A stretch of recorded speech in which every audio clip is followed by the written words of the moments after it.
Mga kaigsuna na ako diri sa Leyte.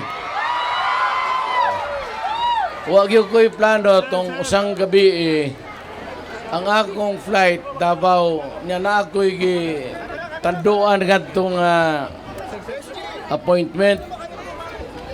Pagkapunta gisultihan ko sa security nga naitabo nga rin mo nang inako padung ko sa Davao, left turn na lang una ko para makiduyog ninyo. Pero mura na akong masulti.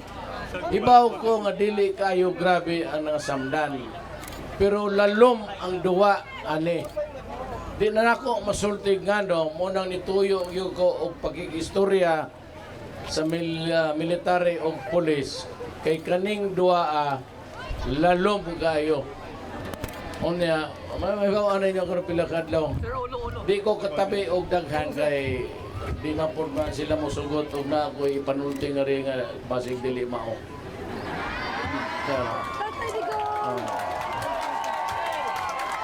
Pero ngayo ko ninyo pasaylo nga di gyud ko makadugay. Pero og naay gwapa nga nang away kapaingnan. Pwede pa ko magdag usa o duha ba nga to sa bawno na ako sa Davao. Wala ko ikapanghambog. Pero pagbantay lang mo kay naata sa we are entering in new phase sa atong one.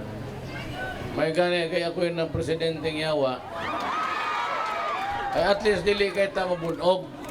O dili ta madihado kay di mo gyud ko mosulot madihado ta. So ayaw kagool total naman ang the security forces of our government are doing their job.